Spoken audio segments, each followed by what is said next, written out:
My brother Knights, it was the summer of 1873, and a young man stood at a crossroads.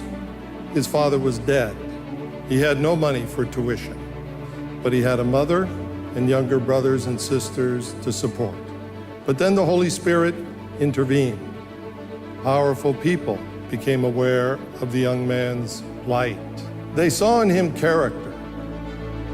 They saw in him promise.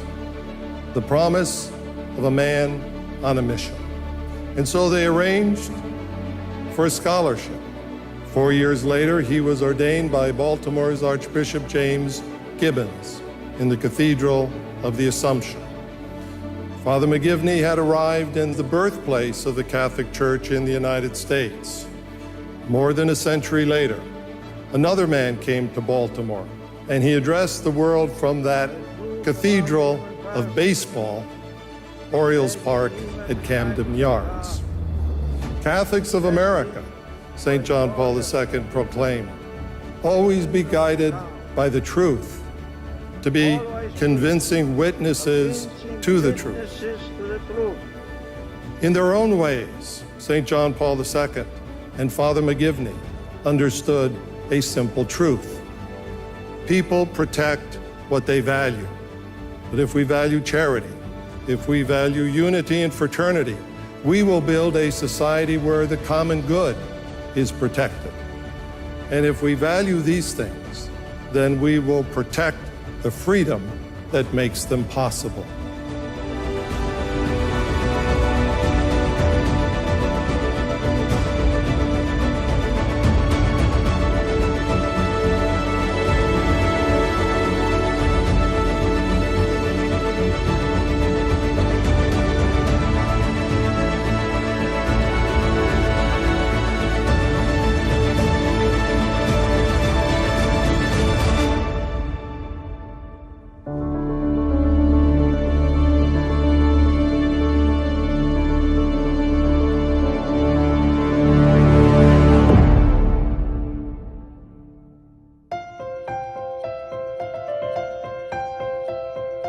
In August 2018, the Knights of Columbus held its 136th Supreme Convention in Baltimore, Maryland. It was a remarkable gathering of Brother Knights from across the United States, Canada, Mexico, the Philippines, Cuba, Poland, Ukraine, Lithuania, France, and South Korea. They came to renew their commitment to the Order's principles: charity, unity, fraternity, and patriotism. Supreme Chaplain Archbishop William Lori, who was thrilled to be hosting the convention in his home diocese of Baltimore, celebrated the opening Mass with 74 brother bishops, including 10 cardinals. We are here this morning because we are convinced that active membership in the Knights of Columbus is a supremely important way to answer that baptismal calling to love, to unite in fraternal support, in putting into practice the principle of charity, in serving the poor and the vulnerable, to practice a charity that evangelizes, a charity that, in spite of obstacles, opens minds and hearts to Christ and to the gospel. It's not every day that you see a couple hundred priests joined by 80 bishops or so, all gathering together in one spot. And it was great to hear our shepherds speak to us throughout the weekend and sharing really insightful thoughts about service, about family, and about the word and truth of Jesus Christ. I love the Masses. The Masses are just angelic. They can create a church out of a convention center. It's just awesome. And they do it year after year after year. The Holy Father sent an official greeting, thanking the Knights of Charity, especially for their witness to the gospel of the family and their support for persecuted Christians. Pope Francis encourages the persevering efforts of the Knights of Columbus at every level to bear witness to the love of God through concrete love and solidarity for the poor and those in any need.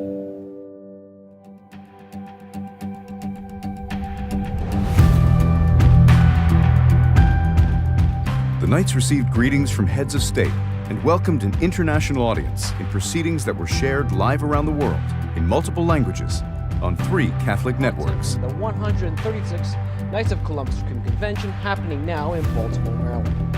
I'm proud to say that our charitable contributions surged to more than $185 million.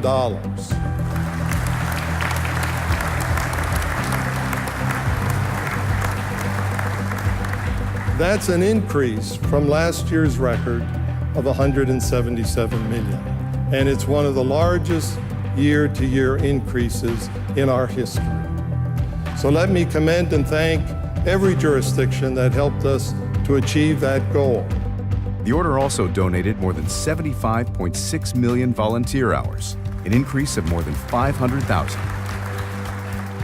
Now, the cumulative numbers are impressive, but more impressive is the fact that these works are done by individual Knights in their local communities, works done by men who are true Knights of Charity, men who are everyday heroes. My Catholic faith keeps me motivated, and it means a lot to me that the Knights support Special Olympics.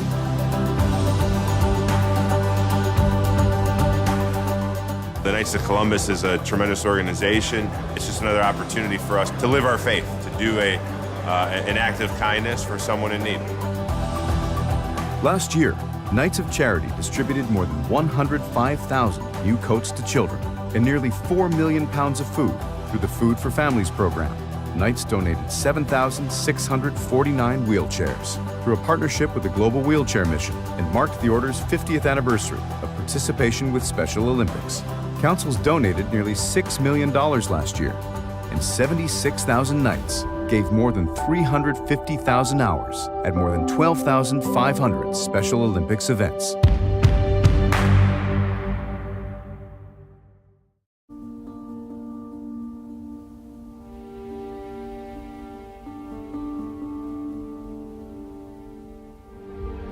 When hurricanes hit Houston, Texas, Florida, and Puerto Rico last year, Knights responded with valor and courage.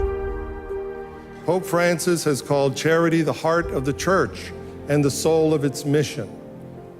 And at no time was this embodied more than in the hurricanes with their crippling floods.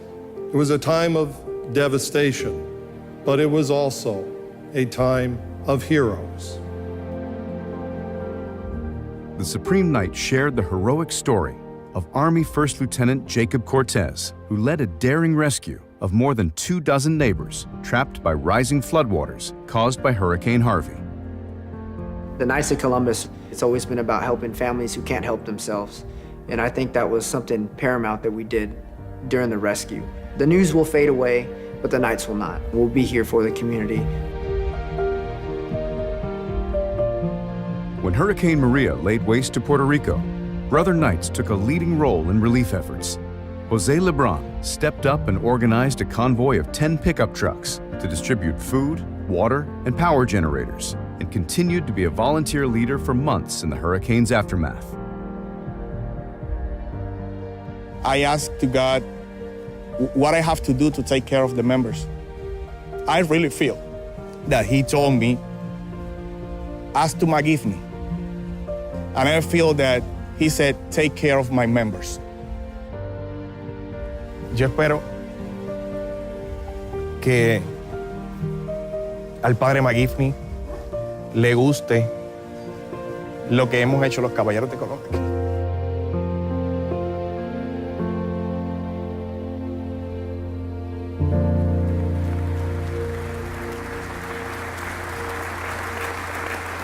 Throughout the world, the leading causes of death are disease and poverty, but sadly, not in the United States.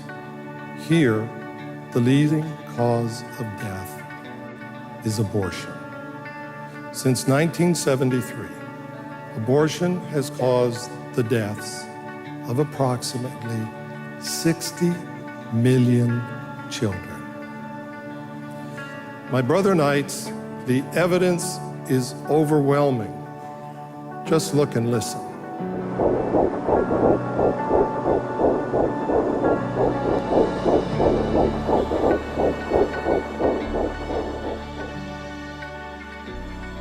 So today we ask our nation's leaders, do you not have eyes that see and ears that hear? I will repeat what I have said before from this podium. I do not see how it is possible to build a culture of life in America as long as our elected officials harden their hearts to the cries of unborn children. Knights of Charity defend the culture of life, from conception to natural death, in numerous ways, including strong presence and support at pro-life marches, and perhaps most impactfully, through the Knights of Columbus Ultrasound Initiative, which will soon reach its goal of 1,000 life-saving ultrasound machines donated to crisis pregnancy centers. In that room is when I finally made my decision. It's because as soon as I saw Brooklyn move on the screen, I was like, she's alive, she's so tiny, I have to have her. But even when we reach our goal, our work will continue, because what greater legacy can a council have, can any of us have, than to save the life of a child? And this initiative will save 1 million lives.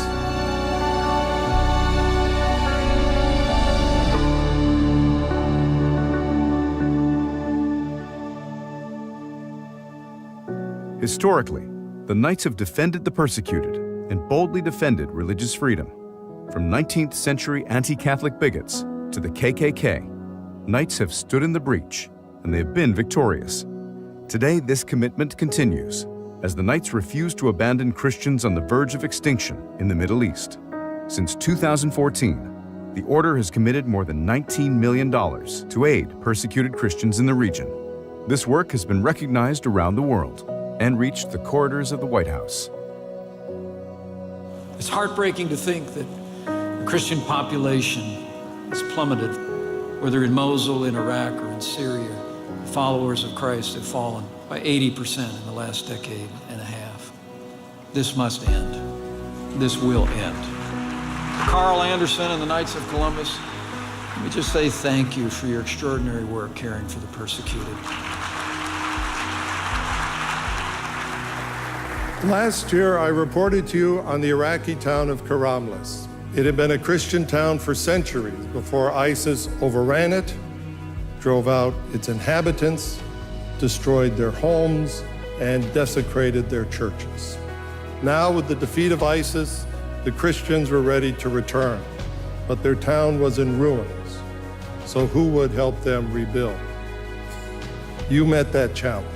Today, with $2 million from the Knights of Columbus, the town is being rebuilt and Christian families are returning home. No one was there to help, no UN, no Iraqi government. The Knights came working closely with us to help easing the suffering of those displaced families, to say, we'll support you, we will be in this together. That gave great hope for the Christian community, and that's why today we have so many families return to their liberated villages. This year, I'm asking you to raise an additional $1 million to finish the McGivney House project and provide a place for these Christian families to live.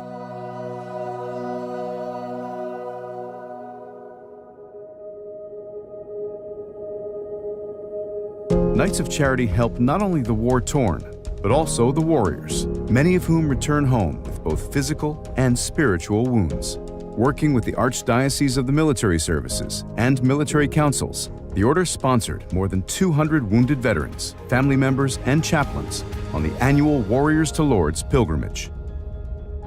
So here we bring our sick, our wounded, our ill, and our injured to join our brothers and sisters from the militaries of over 40 nations, where they can, in fact, seek the healing and the peace that they need. The Knights' commitment to charity and support for the Church is anchored in its membership. And in the past fraternal year, the order grew to an all-time high of 1,967,585 men. Around the world, the order responded to Christ's call with another stellar year of service and of growth. In Asia, Europe, and Latin America, Brother Knights of Charity are building for the future. During the meeting, the Supreme Knight announced Korea as the order's newest territory and Ukraine as the newest state council. So yes, my brother knights, I'm proud to say that the state of our order is good, which is precisely why we must turn our attention to what's ahead. We must step up now to bring younger men into the order. We must reach out to where they are, not to where we think they should be. This is what Father McGivney did, using the means and the tools of his day. It's time to think in new ways for a new generation. At the heart of the Order's Charity for Families are the affordable insurance programs that secure their financial future. Father McGivney understood a simple truth. People protect what they value.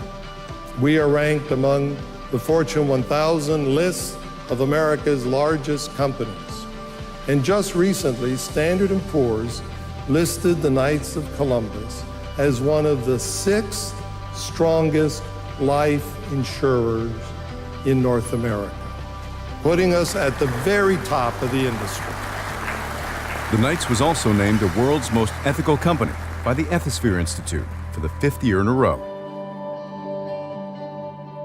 On Tuesday evening, more than 2,000 knights, delegates, their families, and guests celebrated together at the festive States Dinner. At the dinner, Cardinal Daniel DiNardo of Houston offered personal thanks to the Knights for their help to the people of his archdiocese after Hurricane Harvey. When adversity struck, the Knights of Columbus stepped forth and bore a great witness to the gospel. I thank all of you for this generosity. Keynote speaker, His Beatitude Sviatoslav Shevchuk, also expressed gratitude to the Knights for their presence in Ukraine. Thank you, my dear brother Knights, for helping us mobilize our best men to become Knights of Columbus and Knights of Charity.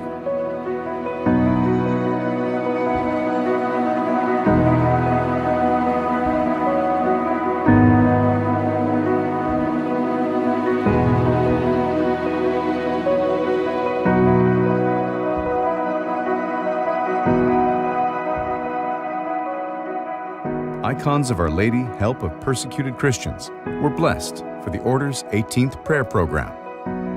This icon of Our Lady Help of Persecuted Christians touches my heart and the hearts of my people in the Middle East who have suffered so much simply for professing the name of Jesus. Our Lady Help of Persecuted Christians, pray for us. At the annual awards session, the Supreme Council recognized the exceptional achievements of Knights of Charity around the world. The 2018 International Family of the Year Award was presented to the Young family of St. Martin de Porres Council 7551 in Poughkeepsie, New York. Ryan Young addressed the convention and urged all Knights to continue to fight for souls.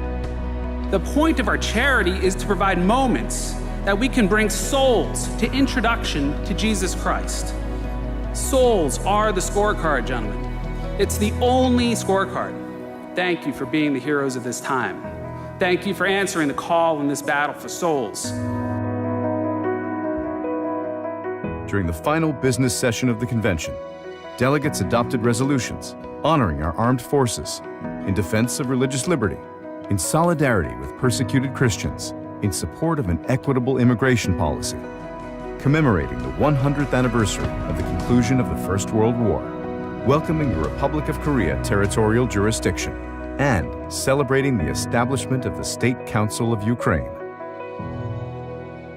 At the final business session, the Supreme Chaplain encouraged Knights to offer Christ's charity both inside and outside the church.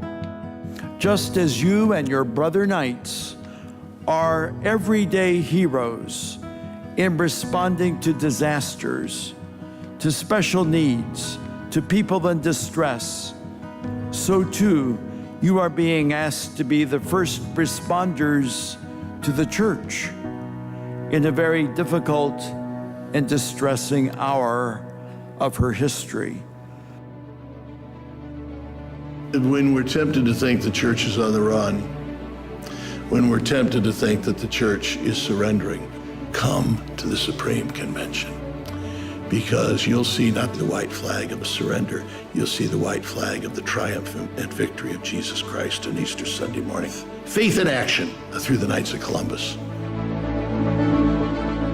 Finally, as many of you know, the Knights of Columbus has had a long connection with the Basilica of the National Shrine of the Immaculate Conception. Earlier this fraternal year, the great Trinity Dome of the Basilica was completed, where the words, "Please pray for the Knights of Columbus," had been added to the dome mosaic. I thought, how wonderfully appropriate to place the Knights of Columbus under the protection of Our Lady in the house for her that we have helped to build. Standing there at the highest point of this magnificent basilica, honoring Our Lady, I thought of another, much smaller, beautiful church, named for her, where a group of committed men had met in the basement. Those men would not build a magnificent church, but they would build a magnificent organization. An organization that brings Christ's charity to millions around the world. Christ lives in the history of each of our nations. He has changed the history of each of our nations. And we believe that in the future of each of our nations is directed toward Him. Today, let us resolve that as Knights of Charity, Knights of Unity, Knights of Fraternity, we will continue to change lives, and that by doing so, we will continue to change history. Viva Jesus!